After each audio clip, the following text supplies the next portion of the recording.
Hello అందరికీ welcome back to our channel Kavya with Girish Valkas. మన ఛానల్ ఎవరైనా ఫస్ట్ టైం చూస్తుంటే సబ్స్క్రైబ్ చేసుకోండి, మన వీడియోకి అయితే లైక్ చేయండి. ఈరోజు మన ఛానల్లో రోడ్ సైడ్ బండి మీద వేసే చల్ల పునుగులు అయితే ఇంట్లోనే ఎలా తయారు చేసుకోవచ్చో చూపించబోతున్నాను. చాలా సింపుల్, నూనె కూడా ఎక్కువగా పీల్చదు, చాలా టేస్టీగా ఉంటాయి. ఎలా తయారు చేసుకోవచ్చో ఇక వీడియోలోకి వెళ్ళి చూసేయండి. ఈ చల్ల పునుగులు చేసుకోవడానికి ముందుగా ఒక గిన్నె తీసుకోండి. అందులోకి 2 కప్స్ వరకు మైదా పిండిని తీసుకోండి. మీరు మైదా పిండి వద్దనుకుంటే దాని ప్లేస్లో గోధుమ పిండి కూడా తీసుకోవచ్చు. ఇలా మైదా పిండిని ఒక గిన్నెలో తీసుకున్న తర్వాత ఏ కప్పుతో అయితే మైదా పిండి తీసుకున్నారో అదే కప్పుతో 1 కప్పు వరకు పెరుగు తీసుకోండి. మీరు వీలైనంత వరకు పుల్లటి పెరుగు తీసుకోవడానికి ట్రై చేయండి. అప్పుడు చల్ల పునుగులు అనేవి చాలా టేస్టీగా చక్కగా పొంగుతాయి అన్నమాట. పుల్లటి పెరుగు లేకపోతే నార్మల్ పెరుగైనా తీసుకోవచ్చు. దీంట్లోకి 1 టీ స్పూన్ జీలకర్ర వేసుకొని టేస్ట్కి సరిపడా సాల్ట్ వేసుకొని ఆ పెరుగుతోనే బాగా కలిసే విధంగా కలుపుకోండి. కొంచెం కొంచెంగా వాటర్ యాడ్ చేసుకుంటూ కలుపుకోండి. వీలైనంత వరకు ఆ పెరుగుతో కలుపుకున్న తర్వాత ఎక్కువ వాటర్ అనేది మనకు పట్టదు. ఒకవేళ ఎక్కువ వాటర్ అయితే మీరు పోసేస్తే లూజ్ అయిపోయి మన పునుగులు అనేవి నూనె ఎక్కువ పీల్చేసుకుంటాయి అన్నమాట. అందుకే జాగ్రత్తగా చూపించే విధంగా చూసుకొని కలుపుకోండి.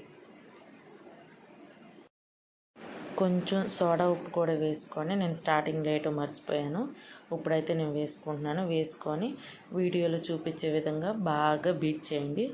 అప్పుడు మన పునుగులు అనేవి చక్కగా వస్తాయి అన్నమాట.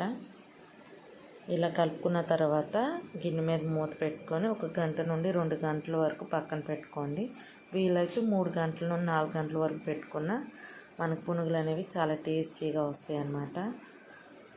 నేను స్టార్టింగ్లో చెప్పాను కదా, మీ దగ్గర పుల్లటి పెరుగు లేకపోతే నార్మల్ పెరుగు అయినా తీసుకోవచ్చు అని.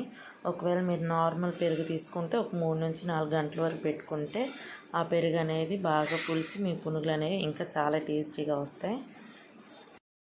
పక్కనే బాండీ పెట్టుకొని డీప్ ఫ్రైకి సరిపడా ఆయిల్ని అయితే పోసుకోండి.